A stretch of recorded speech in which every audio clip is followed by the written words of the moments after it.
नमस्कार दोस्तों, मैं सीए श्वेता जैन आज आपको इनकम टैक्स के सेक्शन 115 बीएससी के बारे में डिटेल्स में बताने जा रही हूँ कि जब भी हम कोई रिटर्न फाइल करते हैं तब हमसे क्वेश्चन पूछा जाता है कि are you opting for new tax regime under section 115 BSC. तो अब इसका रिप्लाई हमको यस और नो में करना ही होता है। तो हम ये क्वेश्चन का रिप्लाई तभी कर सकते हैं जबकि हमको पता हो कि कौन सा टैक्स सिस्टम हमारे लिए ज्यादा अच्छा रहेगा, किसमें हमको बेनिफिट ज्यादा है। तो इसमें old tax regime versus new tax regime जितने भी क्वेश्चंस हमारे मन में उठते हैं उन सभी क्वेश्चंस को मैंने आज अपने वीडियो में कवर किया है। जैसे कि इनकी टैक्स रेट में कितना डिफरेंस है, कौन सी एग्जाम्पशन डिडक्शन है जो कि दोनों में मिलती है, कुछ ऐसी है जो कि ओल्ड टैक्स सिस्टम में ही मिलती है, न्यू में नहीं मिलती है। और यदि क्या हम इसको एक बार ऑप्ट कर ले तो क्या बार बार हमको ऑप्ट करना होता है न्यू टैक्स सिस्टम को। यदि हम चाहें कि नहीं अब हम न्यू टैक्स को नहीं ऑप्ट करें तो हम कैसे इसको विड्रॉ कर सकते हैं। या फिर जैसे हमको इन दोनों का कैलकुलेशन करके भी देखना होती है कि कौन सा, जब हम तभी तो निकाल पाएंगे, हमको पूरी इनकम हमारी कैलकुलेट करके देखना पड़ती है, टैक्स निकालना पड़ता है। तो ये टैक्स कैलकुलेटर आपको कहाँ इजीली मिलेगा कि आप आसानी से सारी बहुत ही बिना किसी मेहनत के या बहुत एक्सपर्ट नॉलेज के आप आसानी से आप आपका टैक्स निकाल सकते हैं और ये पता लगा सकते हैं कि आप के लिए कौन से टैक्स सिस्टम में आपको जो है टैक्स का बेनिफिट आपको मिल सकता है। तो इन सब के सवाल हैं कि जवाब ही मैं आज अपने वीडियो में आपको देने जा रही हूँ। सबसे पहले तो फ्रेंड्स, यदि आपने मेरा चैनल सब्सक्राइब नहीं किया है तो प्लीज पहले इसको सब्सक्राइब कीजिए ताकि आपको रेगुलर अपडेट्स मिलते रहें। सबसे पहले हम देखते हैं कि न्यू टैक्स रिजीम में और ओल्ड टैक्स रिजीम की टैक्स रेट क्या है। तो अगर हम ओल्ड की बात करें तो ओल्ड में एज के हिसाब से आपकी स्लेब है। जैसे पहले क्या था कि एज इज बिलो 60 इयर्स, फिर age above 60 but below 80 years, और फिर 80 इयर्स और अबव 80 इयर्स, ये तीन कैटेगरी में आपका टैक्स रेट को बांटा गया था। लेकिन जो नया टैक्स सिस्टम है उसमें एक जैसा ही है, मतलब इसमें कोई भी एज का क्राइटेरिया नहीं है। ये पूरी तरह से क्या है, एक ही स्लेब आपको इसमें मिलेगी। तो मतलब यहाँ पे आपको नहीं देखना है कि एज कोई मैटर नहीं करती। आपको नए टैक्स सिस्टम को यदि हम ऑप्ट करते हैं तो एक टैक्स जो रेट जो है वो सबके लिए एक जैसी रहेगी। और दूसरा एक बात मैं आपको यही बता दूं कि ये जो सेक्शन है पूरी तरह से इंडिविजुअल और एचयूएफ के लिए, मतलब ये जो ऑप्ट आपके ऊपर चॉइस दी गई है आपको, ये सिर्फ इंडिविजुअल और एचयूएफ को ही दी गई है, बाकी को नहीं दी गई है। तो अब इंडिविजुअल एचयूएफ के केस में जो टैक्स रेट की बात करते हैं तो एचयूएफ पे भी नया टैक्स तो यही लागू होगा, और पुराना जो होगा वो एज इज बिलो 60 ईयर, जो 60 ईयर से कम वालों पे जो स्लेब होती है वही क्या एचयूएफ पे भी लागू होती। तो एचयूएफ के लिए तो ये दोनों ही टैक्स रेट है। हाँ, इंडिविजुअल के केस में जरूर उसको पुरानी टैक्स सिस्टम में टैक्स रेट को तीन कैटेगरी में है। तो चलिए हम देखते हैं age is below 60 years old tax regime में जो थी अप टू 2.5 लाख नील था, कोई टैक्स नहीं थी। 2.5 लाख से ऊपर लेकिन 5 लाख से कम में 5%, 5 लाख से ऊपर लेकिन 10 लाख तक में 20%, और 10 अबोव 10 लाख था आपका 30%। तो ये टैक्स किसके लिए थी, बिलो 60 इयर्स। हम अब नए को भी देख लेते हैं। न्यू टैक्स रिजीम को यदि हम ऑप्ट करते हैं तो हमारी क्या होती है, टैक्स रेट तो कम हो जाती है।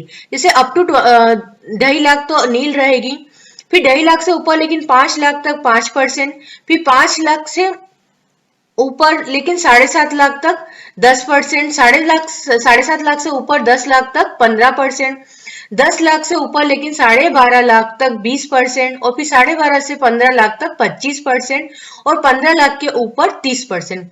मतलब इसमें क्या है, आपकी टैक्स रेट जो है नए टैक्स सिस्टम में वो कम कर दी गई है। जैसे 7.5 से 10 लाख के बीच में अगर हम देखें तो यहाँ 15% है, और यदि आपकी 7.5 से 10 लाख के बीच में यदि इनकम होती है तो पुराने वाले में 20% है। ऐसे ही आप यहाँ भी देख सकते हैं कि 2.5 से 5 लाख में तो आपकी सेम है, लेकिन 5 लाख से 10 लाख मतलब 5 लाख से 7.5 लाख में 20%, और यहाँ 5 लाख से 7.5 में केवल 10% ही है। तो जो नया टैक्स सिस्टम है उसमें हमारी टैक्स रेट क्या है, कम है। तो एक ये आपको समझ में आ रहा है कि टैक्स रेट की अगर हम बात करें तो नए टैक्स सिस्टम से हमको क्या होगा, बेनिफिट होगा, क्योंकि इसमें टैक्स रेट कम है। अब हम अगर पुराने सिस्टम को ही ऑप्ट करते हैं तो पुराने सिस्टम में जैसे मैंने बताया था कि 2-3 एज में है। तो अभी देख लेते हैं कि यदि एज उनकी 60 इयर्स आर मोर है बट लेस देन 80 इयर्स है तो उनके इसमें 3 लाख तक कोई टैक्स नहीं है। 3 लाख से ऊपर लेकिन 5 लाख तक 5%, 5 लाख से ऊपर लेकिन 10 लाख तक 20%, और अबाउट 10 लाख जो है 30% है। और अगर एज इज 80 ईयर्स और मोर है, 80 ईयर्स या उससे ज्यादा है, तो 5 लाख तक कोई टैक्स नहीं, और 5 लाख से ऊपर लेकिन 10 लाख तक 20%, और 10 लाख से ऊपर 30%। तो ये तो अब इनके लिए जो नया टैक्स सिस्टम क्या है, तो वही रेट रहेगी जो इसके केस में थी, क्योंकि इसमें जो है कुछ भी एज के हिसाब से अलग अलग नहीं है, तो सभी के केस में क्या होगी, ये एक ही टैक्स सिस्टम लागू होगा। जो सरचार्ज और हेल्थ एंड एजुकेशन सेल्स है वो दोनों ही टैक्स सिस्टम में सेम है, तो इसमें हमको नहीं देखना है। रिबेट की बात करते हैं, rebate under section 87। Rebate under section 87 ये है कि यदि आपकी इनकम 5 लाख से 5 लाख तक रुपए 5 लाख तक है,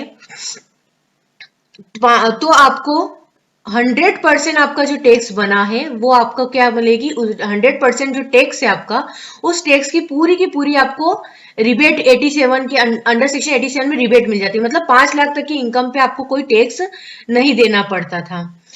और ये जो टोटल इनकम है वो आफ्टर डिडक्शन एंड एग्जाम्पशन, यानी 80C की भी डिडक्शन एग्जाम्पशन, सेक्शन 10 की जो एग्जाम्पशन है सारी लेने के बाद, 80C से 80U तक की डिडक्शन लेने के बाद जो इनकम टोटल इनकम बचती थी, और यदि वो 5 लाख तक है, तो आप क्या कर सकते थे, उसका पूरा के पूरा आपको अंडर सेक्शन 87 में टैक्स बेनिफिट मिल जाता था, आपको कोई टैक्स नहीं देना पड़ता।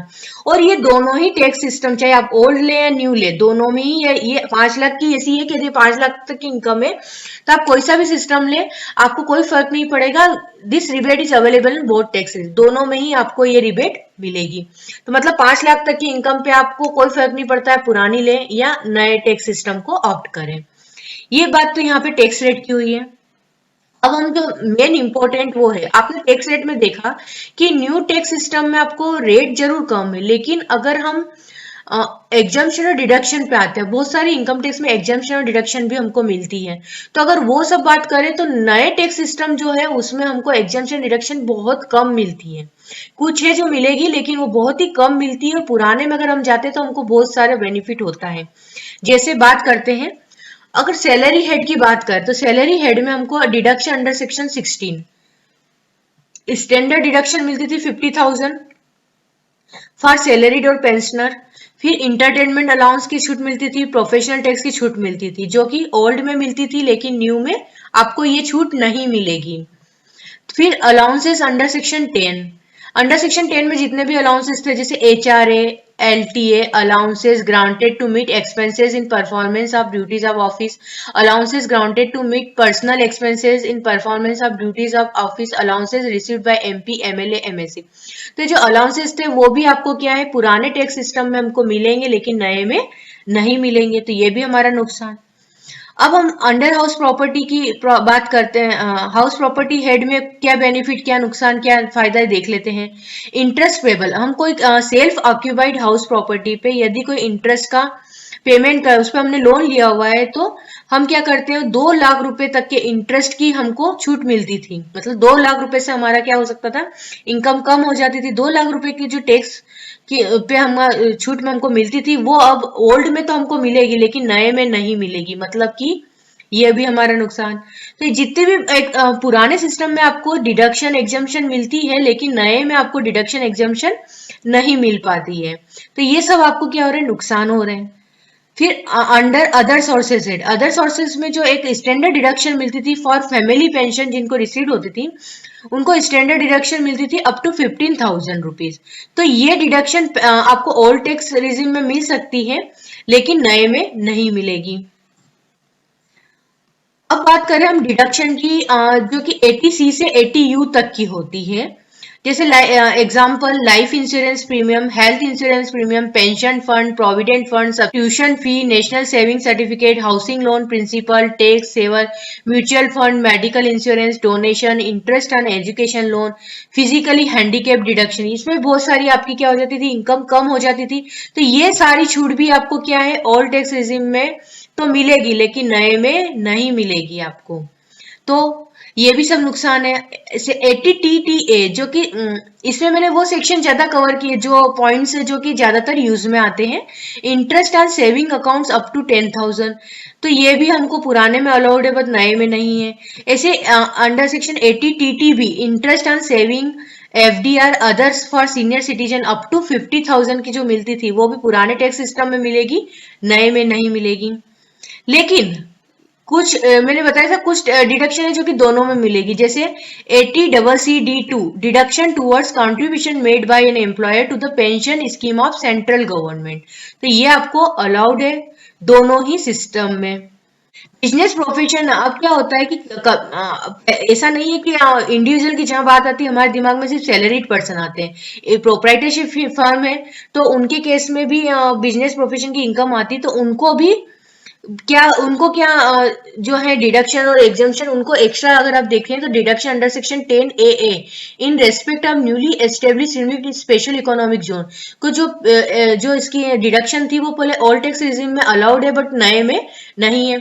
इसी एडिशनल डेप्रिसिएशन अंडर सेक्शन 32 का भी जो बेनिफिट था वो पुराने में मिलेगा, नए में नहीं मिलेगा। साथ ही deduction under section 32AD, 33AB, 33ABA, 35(2)A, 35(1), 35AD, 35CCC, ये सब बेनिफिट भी डिडक्शन के हमको ओल्ड में मिलेंगे, न्यू टैक्स में नहीं मिलेंगे। लेकिन 80JJA deduction in respect of employment of new employ जो है वो आपको ओल्ड और न्यू दोनों ही टैक्स रिजिम में मिलेगी। तो हमने क्या देखा कि अगर जिनके पास एग्जम्पशन और डिडक्शन नहीं है तो फिर उनको तो न्यू टैक्स रिजिम को ही ऑप्ट करना चाहिए। क्यों? क्योंकि इसमें नई जो टैक्स रेट है वो कम है और उनके पास एग्जम्पशन डिडक्शन तो है ही नहीं। तो फिर अगर इनकम मतलब आपकी ज्यादा रहे तो जब इनकम ज्यादा है तो फिर आपको क्या, अगर नए टैक्स से जाएंगे तो आपको टैक्स रेट का बेनिफिट मिल जाएगा, कम लगेगा, तो आपको न्यू टैक्स रिजिम अच्छा है। लेकिन यदि आपके पास एग्जम्पशन डिडक्शन है तो फिर इससे क्या होगा, आपको पुराना टैक्स सिस्टम ही ऑप्ट करना चाहिए। क्योंकि इससे क्या होगा कि आपकी जो टोटल इनकम है वो जब भले ही उस पर टैक्स ज्यादा लगेगा लेकिन जब इनकम है उस पर क्या हम इतने सारी एग्जम्पशन और डिडक्शन का बेनिफिट लेंगे तो वो इनकम क्या हो जाएगी, कम हो जाएगी और उस पर हमको कम टैक्स लगेगा। तो यानी कि यदि आपके पास एग्जम्पशन डिडक्शन है तो फिर आप ओल्ड टैक्स को ऑप्ट कीजिए और नहीं है तो फिर आप न्यू टैक्स को ऑप्ट कर सकते हैं। ये तो यहाँ पे एक क्राइटेरिया था आपका टैक्स रेट और एग्जम्पशन डिडक्शन का। अब इससे रिलेटेड कुछ इंपॉर्टेंट पॉइंट्स है वो भी हम कवर कर लेते हैं।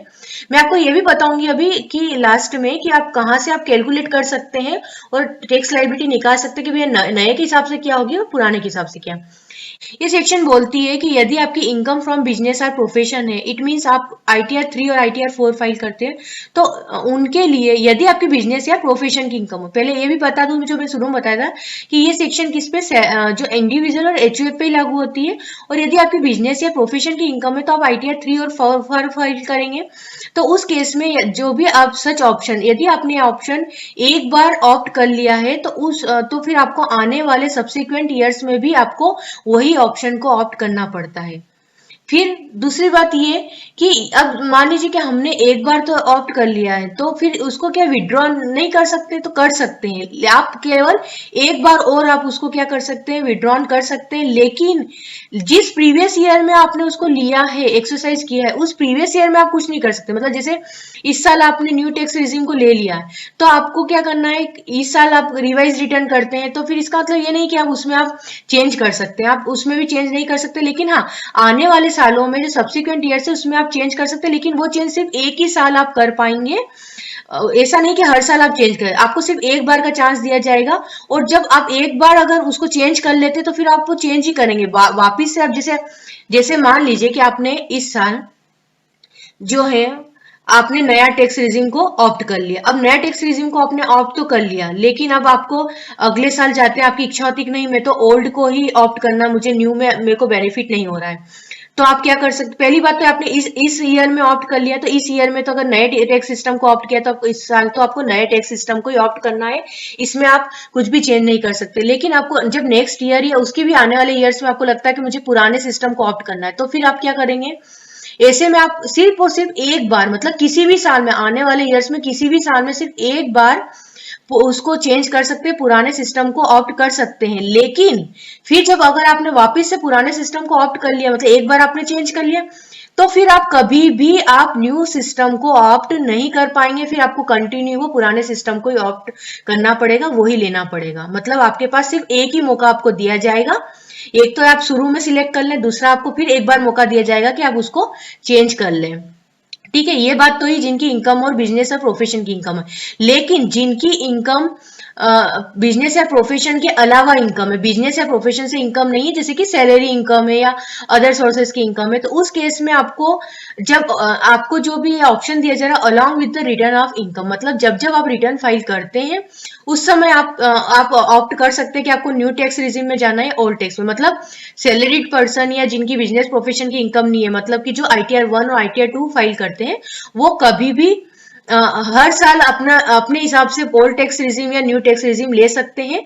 इसमें उनको कुछ भी ये नहीं है कि इस साल लिया है तो नेक्स्ट ईयर भी उनको वही लेना है। तो उनका ये ईयर टू ईयर बेसिस पे अपनी कैलकुलेशन के हिसाब से जो उनके लिए बेनिफिशियल है वो उसको ऑप्ट कर सकते हैं।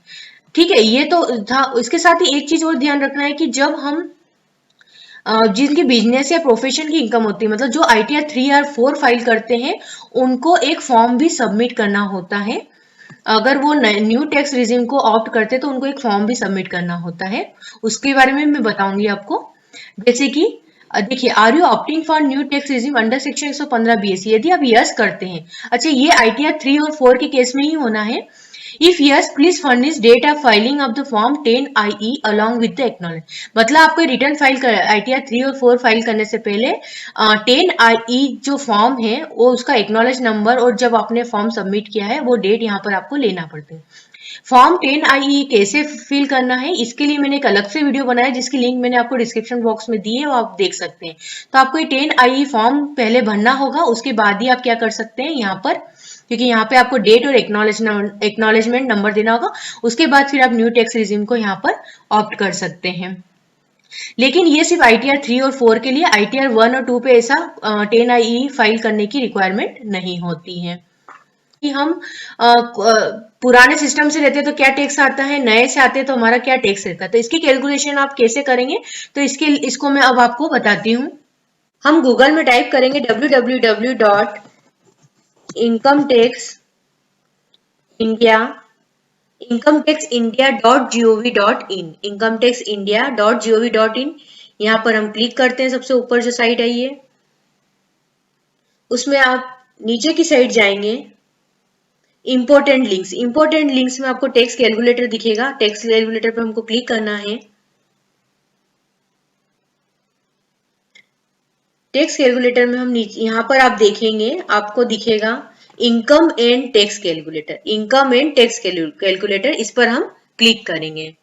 यहाँ बहुत ही आसानी से अपनी टैक्स कैलकुलेशन कर सकते हैं। तो इसमें आपको क्या करना है, सबसे पहले जैसे आप देखिए फॉर्म को आपको असेसमेंट ईयर सिलेक्ट करना है।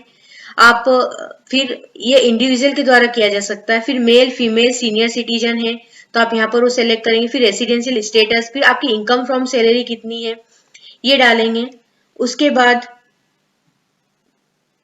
देखिए, जैसे आप पहले सबसे पहले क्या लेते हैं हम, इनकम असेसमेंट, या जैसे 21 22 ले लिया। उसके बाद ये देखिए यहीं पे पूछता है whether opting for taxation under section 115 BAC। तो हमको क्या करना है, एक बार हम यस कर लेंगे और फिर क्या यस करके आप पूरी कैलकुलेशन कर सकते हैं। फिर उसके बाद क्या करेंगे, नो करेंगे और फिर करेंगे, तो आपको दोनों की कैलकुलेशन आप इजीली कर सकते हैं, आपको 5 मिनट्स भी नहीं लगेंगे।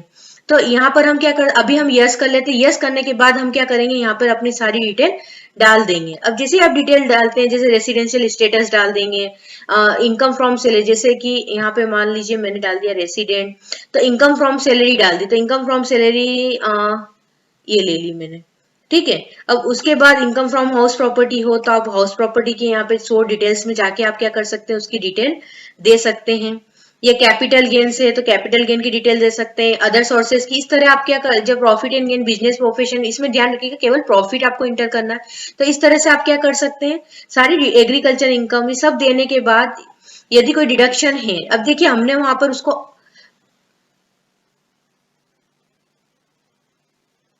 अब डिडक्शन में आपके सामने एक ही आ रही, employ contribution towards NPS under section 80 CCD, क्योंकि बाकी की हमको डिडक्शन नहीं मिलती है। तो हमने ऊपर न्यू टैक्स सिस्टम लिया, तो न्यू टैक्स सिस्टम में हमको क्या मिल रही है, सिर्फ एक ही डिडक्शन मिल रही है। तो हम यहाँ पे क्या कर सकते हैं, वो डिडक्शन ले सकते हैं। फिर उसके बाद आ रही है नेट टैक्सेबल इनकम आपकी आ गई, और उस पे देखिए आप income liable to tax at normal rate आपकी यहाँ पर आ गई। टोटल आपकी जो थी 87 में income tax after relief under section 87, ये खुद ही कैलकुलेट करके आपको बताएगा कि आपका तो फाइनल जो आपका टैक्स लाइबिलिटी बनी वो 29,531 बनी है। तो ये हमने कैसे किया कि हमने जो था ये कर लिया था कि 115 बीएससी को हमने ऑप्ट कर लिया। अब यहाँ पर अब सेकेंड टाइम आप क्या करेंगे, नो कर लेंगे, और फिर आप एक ही सारी कैलकुलेशन करके आप लास्ट में क्या कर सकते हैं, कैलकुलेट कर सकते हैं। तो अब इससे क्या होगा कि जब आप कैलकुलेट करेंगे तो आपको पुराने के हिसाब से आपके सामने पूरी कैलकुलेशन आ जाएगी। अब देखिए, अब इसमें आपका टैक्स कितना बन गया, 44,000। फाइनल टैक्स देख लेते हैं अपन, फाइनल टैक्स बन गया 46,000 रुपए का। तो इस तरह से आप क्या कर सकते हैं, कंपेयर कर सकते हैं। एक बार आप यस करके करिए, एक बार नो करके कर लीजिए, और आप बहुत ही इजीली आप यहाँ पर आप इनकम टैक्स की कैलकुलेशन, क्या आपको कितना टैक्स, कौन से न्यू टैक्स रिजीम में कितना बन रहा है, ओल्ड में कितना बन रहा है, कंपेयर करने के बाद ही आप ये यस या नो करें कि आपको ओल्ड टैक्स सिस्टम लेना है, नया लेना है। ठीक है, मुझे पूरी उम्मीद है कि आपको मेरा वीडियो पसंद आएगा। प्लीज इसको लाइक और शेयर करना भी ना भूलें। Thank you.